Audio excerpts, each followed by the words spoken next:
సాయిరాం. బాబా భక్తులందరికీ కూడా నమస్కారం అండి. అందరూ కూడా సుఖంగా సంతోషంగా ఎప్పుడూ కూడా ఆనందంగా ఉండాలి అని చెప్పి ఆ బాబాగారి తరపున నేను కూడా మనస్ఫూర్తిగా కోరుకుంటున్నాను. ఈరోజు బాబాగారు అందించే సందేశం ఏంటి అంటే కనుక, తల్లి గుర్తుపెట్టుకో, ఈ రాత్రి 9 గంటలకల్లా ఒక శుభవార్త నువ్వు వినబోతున్నావు. నా గురుబలంతో నీకు అదృష్టం అనేది కలిసి రాబోతుందమ్మా, తప్పకుండా ఇది తెలుసుకో అని చెప్పి ఏదో తెలియని సందేశాన్ని ఈరోజు బాబాగారు మనకు అందించాలి అనుకుంటున్నారండి. మరి బాబాగారు ఏ సందేశం అందించినా కూడా అది మన భవిష్యత్తుకు పునాది అని చెప్పి మనందరికీ కూడా తెలిసిన విషయమే కదా. మరి ఎవరికైతే బాబాగారి మీద పూర్తి నమ్మకం విశ్వాసం ఉంటాయో వారందరూ కూడా ఈ వీడియోకి ఒక చిన్న లైక్ ఇచ్చి వీడియోని వినడం స్టార్ట్ చేయండి. ఇక దానికంటే ముందు చాలామంది కూడా గురువుగారి గురించి అడుగుతున్నారండి. అక్క, ఎన్నో రకాల సమస్యలతో మేము సతమతం అయిపోతున్నాము, మీకు తెలిసిన గురువుగారు ఎవరన్నా ఉంటే చెప్పండి అక్క అని చెప్పి అడుగుతున్నారండి. నేను పదే పదే ఈ గురువుగారి గురించే ఎందుకు చెప్తున్నాను అంటే కనుక, నా జీవితంలో ఎన్నో రకాల కష్ట సమయాల నుంచి మమ్మల్ని బయటపడవేసి ఈ రోజున మేము సంతోషంగా ఉండడానికి కారణం ఎవరు అని చెప్పి అడిగితే ఖచ్చితంగా ఈ గురువుగారి పేరే మేము చెప్తామండి. ఎందుకంటే ఎన్నో రకాల కష్టాల నుంచి ఆయన చేసిన పూజల వల్ల మేము బయటపడి ఆనందంగా ఉంటున్నాము. అలాగే మీకు కూడా మంచి జరగాలి అని చెప్పి నేను చెప్తున్నాను. మీకు ఎటువంటి సమస్యలున్నా కానీ శ్రీ షిరిడి సాయిబాబా ఆశీస్సులతో జ్యోతిష్యం చెప్పబడును. గురూజీ శివరామరాజు గారు. Phone number 9959422552. మీరు ఇప్పటి వరకు ఎన్నో చోట్ల జ్యోతిష్యం చెప్పించుకొని మీరు ఆశించిన మార్పులు రావడం లేదని చెప్పి ఇబ్బంది పడి ఉంటారు. ఇక్కడ అలా జరగదండి. మీ సమస్యలు ఏవైతే ఉన్నాయో, ప్రేమ, పెళ్లి, ఉద్యోగం, రాజకీయం, సంతానం లేక ఇబ్బంది పడుతున్నా, భార్యాభర్తల మధ్య గొడవలున్నా, అప్పుల సమస్యలున్నా, కోర్టు సమస్యలున్నా, అలా మీకు ఎటువంటి సమస్యలు అయితే ఉన్నాయో అవేంటో గురువుగారికి వివరించి చెప్పినట్లయితే వాటికి తగిన పూజలు చేసి మీకు గురువుగారు రోజులలోనే పరిష్కారాన్ని చూపిస్తారు. గురువుగారు చెప్పినట్లు 100కు 1000% జరుగుతుంది. నమ్మకంతో కాంటాక్ట్ అవ్వండి. ఇక బాబాగారి యొక్క సందేశం ఏంటో మనం తెలుసుకుందాము. బిడ్డ, ఈరోజు రాత్రి 9 గంటలకు ఒక శుభవార్తను వినబోతున్నావు. తల్లి, శుభవార్తలు విని ఎన్నో రోజులైపోయింది కదా. ఇప్పటి వరకు అలసిన మనసుతోటి ఆశించిన వార్త వస్తుందా రావదా అని చెప్పి ఎదురు చూస్తూ ఉన్నావు కదా. ఎన్నో కష్టాలతో, ఎంతో కన్నీటితో నిద్రలేని రాత్రులను గడిపావు కదా. నీ జీవితంలో ఈ ఒక్కటి జరిగితే బాగుండు బాబా, నాకు ఈ ఒక్కటి కలుసుబాటుతనంగా వచ్చేలా చూడు బాబా అని చెప్పి అనుకుంటూ ఉన్నావు కదా. అయితే ఈరోజు రాత్రి 9 గంటలకల్లా నువ్వు దేని గురించి అయితే ఎదురు చూస్తున్నావో ఆ విషయం అనేది నీలో జరిగి, నీ యొక్క జీవితంలో జరిగి, నువ్వు ఆశించిన శుభవార్తని ఈరోజు నైట్ 9 గంటలకల్లా నువ్వు వింటావమ్మా. బిడ్డ, ఎప్పుడైనా కానీ మనిషి తను కష్టాలు పడుతున్నాడు అంటే దానికి కారణం అతను చేసుకున్న కర్మ ఫలాల వల్ల, పూర్వజన్మలో ఉండే పుణ్య పాపాల వల్ల, ఈ జన్మలో చేసుకోవలసిన పుణ్య పాపాల వల్ల, ఈ జన్మలో తెలుసో తెలియకో చేసిన కొన్ని పనుల వల్ల ఆ మనిషి కష్టాలు అనేది అనుభవిస్తూ ఉండవచ్చు. బిడ్డ, ఇది కలికాలం. ఈ కలికాలంలో ఏది ఎప్పుడు ఎలా చేయాలో ఆ కలిదేవుడికి బాగా తెలుసు. కనుక మనిషికి ఎప్పుడైనా కానీ ఈ 5 రకాలుగా ఎదుటి వ్యక్తికి సహాయపడితే ఆ మనిషి జీవితంలో కష్టం అనేది అడుగు పెట్టకుండా కోరిన కోరికలన్నీ కూడా తీరుతాయి. ఏ కష్టాలు ఆ మనిషి దగ్గరికి రావు అని చెప్పి నేను చెప్తే నువ్వు నమ్ముతావా? అయితే ఖచ్చితంగా నమ్మి తీరాలమ్మా. ఇప్పుడు నువ్వు నన్ను ఒక ప్రశ్న అడుగుతావు, బాబా, నేను ఎదుటి వారికి దానం చేసే అంత సొమ్ము నా దగ్గర ఉంటే నాకెందుకు బాబా ఇన్ని కష్టాలు, ఇన్ని బాధలు ఎందుకు? ఆ సొమ్ము లేకే కదా నేను బాధలు పడుతున్నాను అని చెప్పి నువ్వు అనుకుంటూ ఉండవచ్చు. అయితే నువ్వు 5 రకాలుగా నీ దగ్గర సొమ్ము లేకపోయినా కానీ దానం చేయవచ్చు. 5 రకాలుగా నువ్వు చేసే ఈ దానాల వల్ల ఎదుటి వ్యక్తి సంతోషం పొందుతాడు. ఆ సంతోషంతో నిన్ను ఆశీర్వదిస్తాడు. అప్పుడు నీకు ఎంతటి అదృష్ట భాగ్యం కలుగుతుందో తెలుసా బిడ్డ. ఎప్పుడైనా కానీ మనిషి ఏ మనిషి దగ్గర నుంచి ఏది ఆశించకుండా ఆశించకుండా ఉండడు.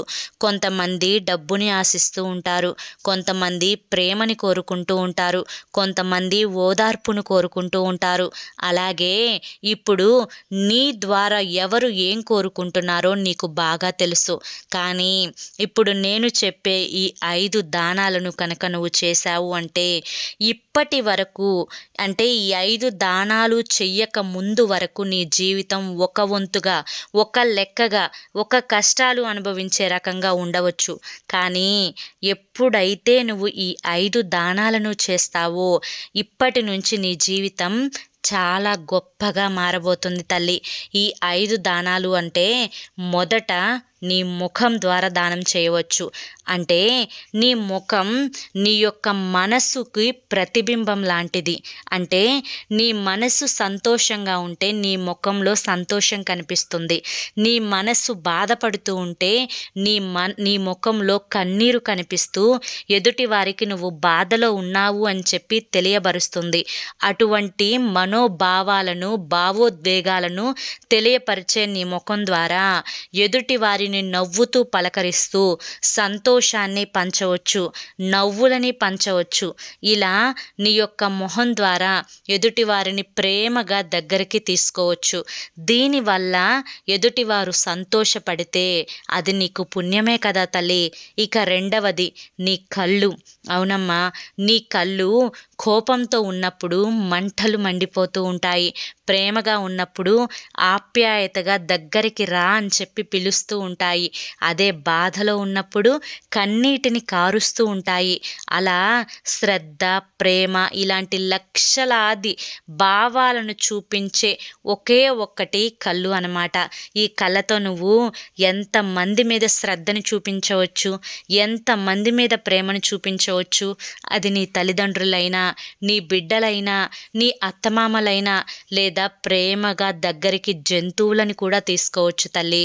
ఇది ఒక్కటి గుర్తుపెట్టుకో, నీ కళ్ళ ద్వారా శ్రద్ధను దానం చేయవచ్చు, ప్రేమను దానం చేయవచ్చు, ఆప్యాయతను దానం చేయవచ్చు అని గుర్తుంచుకో. ఇక మూడవది నోరు. అవునమ్మా, అసలు నీ వ్యక్తిత్వం ఎలాంటిది అని చెప్పి తెలియపరిచేది నీ నోరు. నీ నోటి ద్వారా మంచి మాటలు వస్తే నీ చుట్టుపక్కల ఉన్నవారందరూ కూడా ఈ అమ్మాయి మంచిది, ఈ అమ్మాయి చెడ్డది, ఈ అబ్బాయి మంచివాడు, ఈ అబ్బాయి చెడ్డవాడు అని చెప్పి నీ యొక్క మాట్లాడే విధానాన్ని బట్టి, నీ యొక్క మాట్లాడే పద్ధతిని బట్టి ఎదుటివారు గ్రహించగలుగుతారు. అవును కదా తల్లి. అలాగే నీ నోరు మంచితనం అనేది ఎంతో మందికి ఓదార్పునివ్వవచ్చు. నీ నోటి ద్వారా ఎంతో మందికి ప్రేమని పంచవచ్చు. నీ నోటి ద్వారా ఎంతో మంది కన్నీటిని తొడవవచ్చు అని గుర్తుంచుకో. ఇక తర్వాత నీ హృదయం, అంటే నీ గుండె. నీ గుండె ఎదుటివారు ఆనందాన్ని కోరుకోవాలి. అంటే ఎదుటివారు సంతోషపడుతూ ఉంటే నువ్వు సంతోషించడం కోరుకోవాలి. అదేవిధంగా ఎదుటివారు నవ్వుతూ ఉంటే నీ నవ్వుతూ ఉండటాన్ని గుండె కోరుకోవాలి. అంతేకాని ఎదుటివారు బాగుపడుతూ ఉంటే కుళ్ళుతో, స్వార్థంతో, ఈర్ష్యతో నీలో నువ్వు నిప్పు పెట్టుకోకూడదు అని గుర్తుంచుకో. ఇక ఐదవది ఏంటి అంటే కనుక మొత్తానికి నీ శరీరం తల్లి. నీ శరీరంలో ఎన్నో రకాల అవయవాలు ఉన్నాయి. కళ్ళు, ముక్కు, నోరు, చేతులు, కాళ్ళు, ఇలా ప్రతి అవయవం కూడా ఎదుటి వారికి సహాయం చేయగలదు.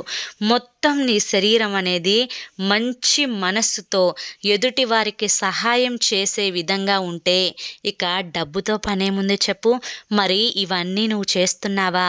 ఇంట్లో వారి దగ్గర చేస్తున్నావా? బయట వారి దగ్గర చేస్తున్నావా? చెప్పు.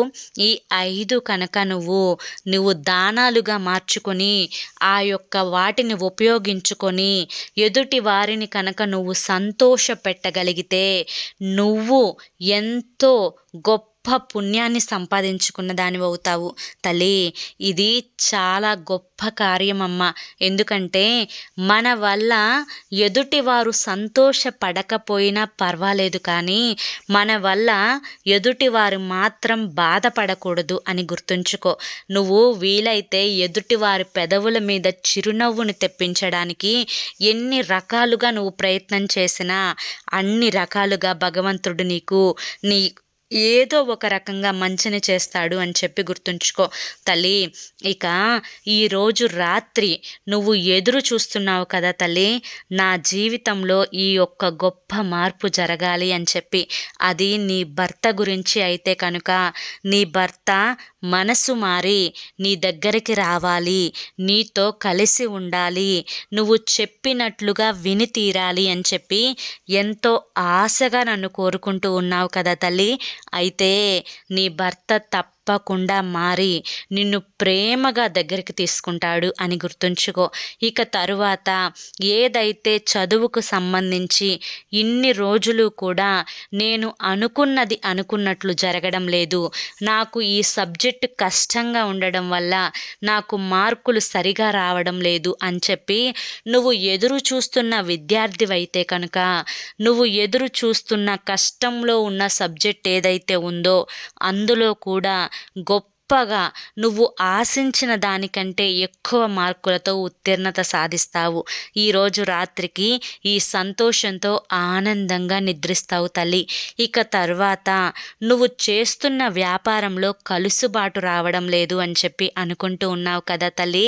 అయితే నువ్వు ఈ యొక్క వ్యాపార విషయానికి వస్తే నీ మీద చాలా నరదృష్టి ఉందమ్మా. నీ మీద అయిన వాళ్ళే పడి ఎక్కువగా ఏడుస్తూ ఉన్నారు.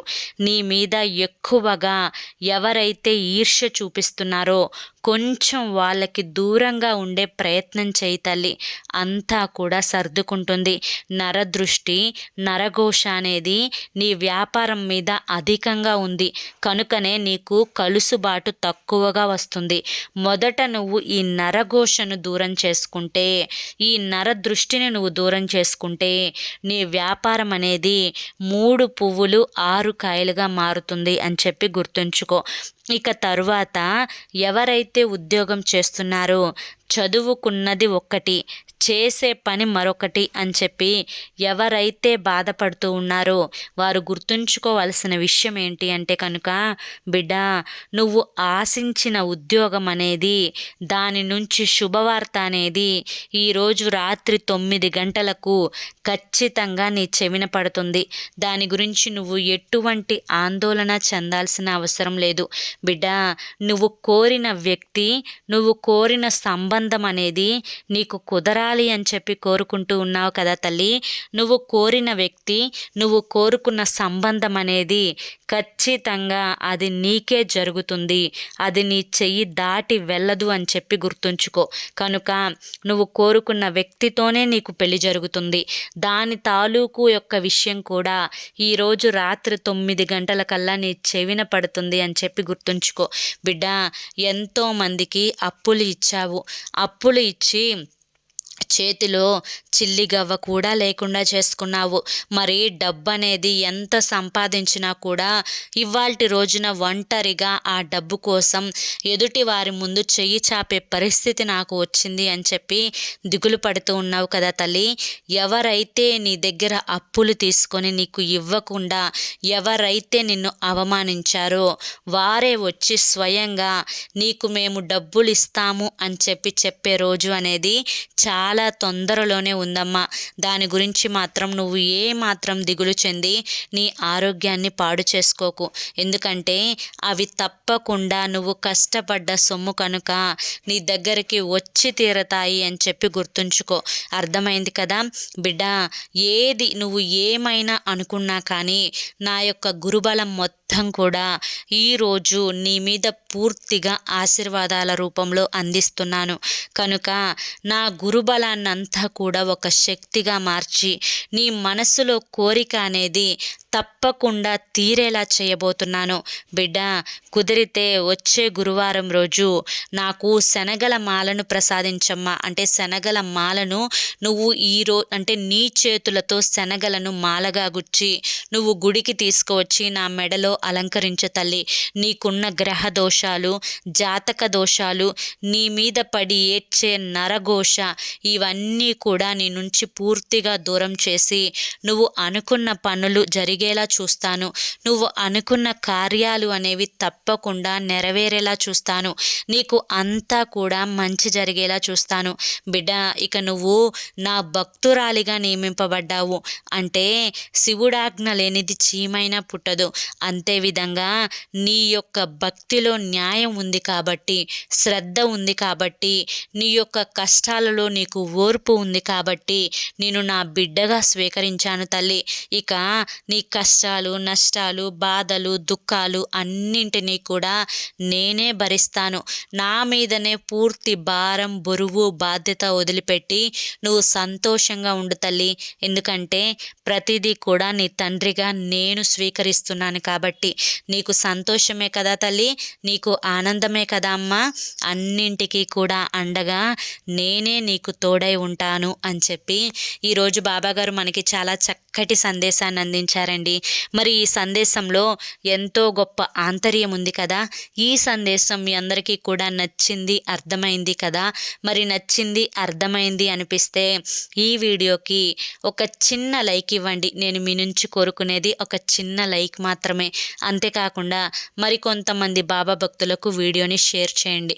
మొదటిసారి సాయి పిలుపు ఛానల్లోకి వచ్చినట్లయితే ఇటువంటి బాబాగారి యొక్క సందేశాలు వినడం కోసం మన ఛానల్ని సబ్స్క్రైబ్ చేసుకొని సపోర్ట్ చేయండి. రేపు మరొక మంచి సందేశంతో తప్పకుండా కలుసుకుందాం. అంతవరకు కూడా బాబా ఆశీస్సులు మీపై ఉండాలి అని చెప్పి మనస్ఫూర్తిగా కోరుకుంటూ సర్వే జన సుఖినో భవంతు. ఓం సాయిరామ్.